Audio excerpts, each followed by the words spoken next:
In today's video, we're going to be talking about yet another brand new PlayStation 4 JRPG that has been announced, and it's an IP that many of us are oh so nostalgic with. A free demo has been released of a pretty good 2017 game, and it is being discounted heavily right now. Ahead of the release of Mega Man X The Legacy Collection, a new Mega Man X title might not be out of the question. Devil May Cry 5 developers have talked about their game and the specifics they're trying to hit with their game. And the PlayStation blog has got a great post on Death's Gambit. There's a brand new trailer that's been released, so I want to point your guys' attention over to that at the end of this video as well. First, let's talk about a brand new JRPG that has been revealed for the PlayStation 4. On the latest issue of Weekly Jump, Bandai Namco has revealed Digimon Survive, a survival simulation RPG centered on story and choices for PlayStation 4, and it will be coming to Nintendo Switch. It's set to be coming sometime in 2019. You play as a character named Takuma, a second-year middle school student who is suddenly transported from camp to a dangerous world where Digimon wander this world. With your partner Agumon, you are going to embark on a survival adventure in order to return home.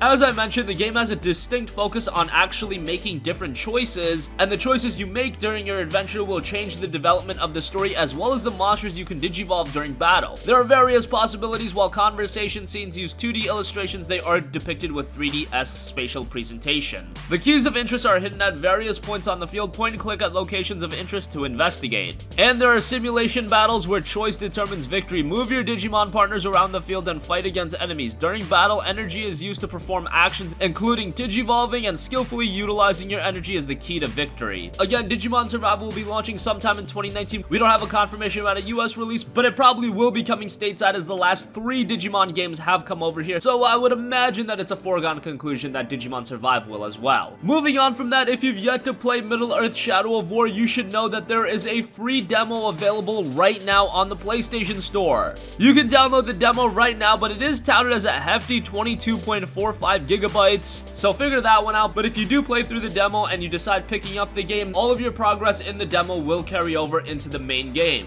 And speaking of the main game, you can pick that up discounted 60% down to $20 right now on the PlayStation Store. That is a fantastic price for Middle-earth Shadow of War, and that might be the cheapest the game has gotten on the PlayStation Store. A lot of content in that game, and while it did see some controversy initially, they have been doing a good job of updating the game, and recently an update just removed all of the microtransactions in the game. So if you've been against microtransactions, you'll be excited to know that. At the very least, if you have even a modicum of interest in the game, give the free demo a look, and then if you do enjoy that, you can enjoy the full product with a very nice discount.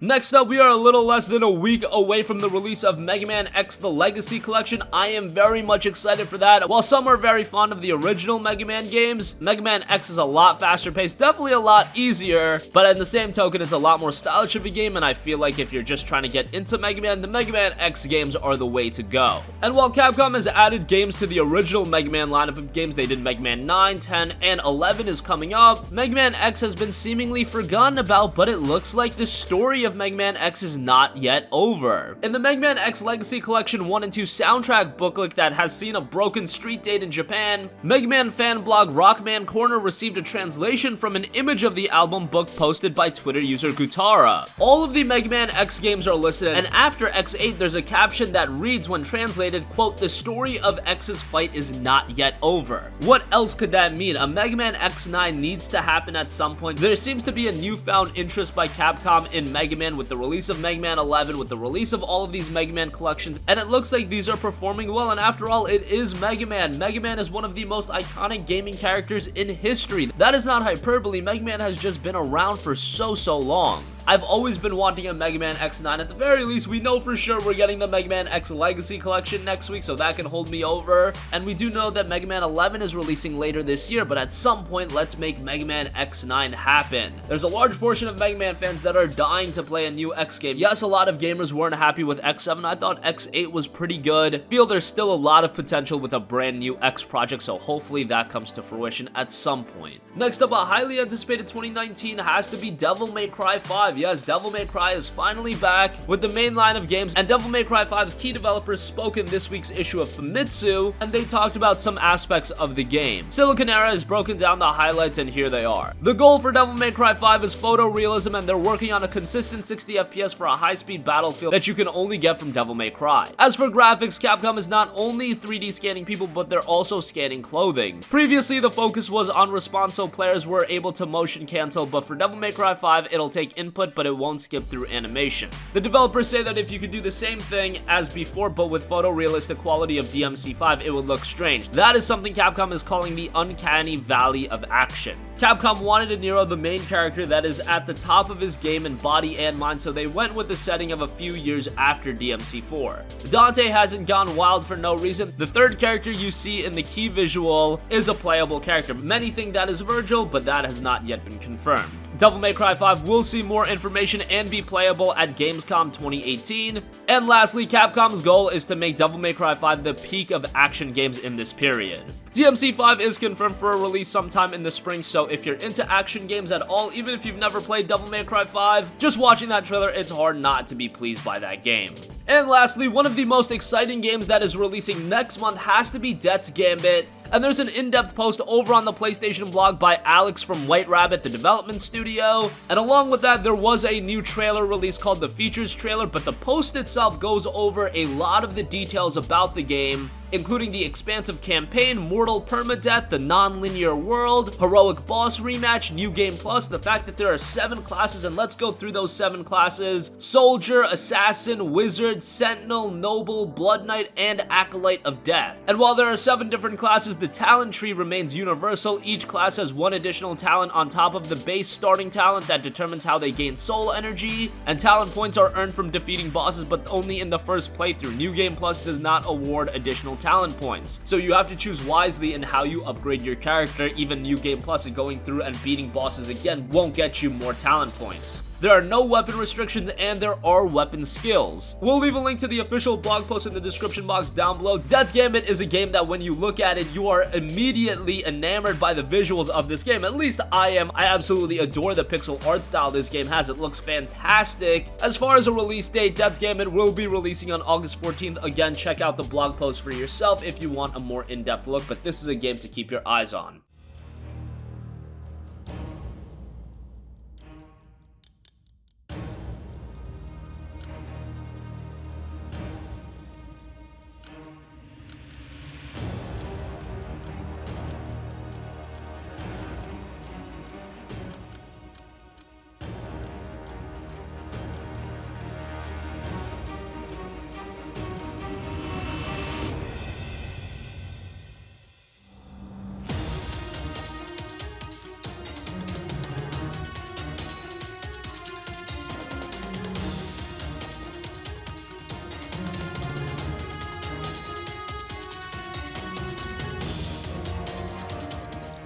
So that is going to conclude this video. Digimon Survive, a brand new JRPG, has been announced for the PlayStation 4. If you're a fan of Digimon, this is one to keep on your radar. It's confirmed for a 2019 release over in Japan. Hopefully it comes stateside either on the same day or just a little bit after. There is an absolutely free demo available for Middle-earth Shadow of War, so check that out, and on top of that, you can check out the game 60% off down to just $20.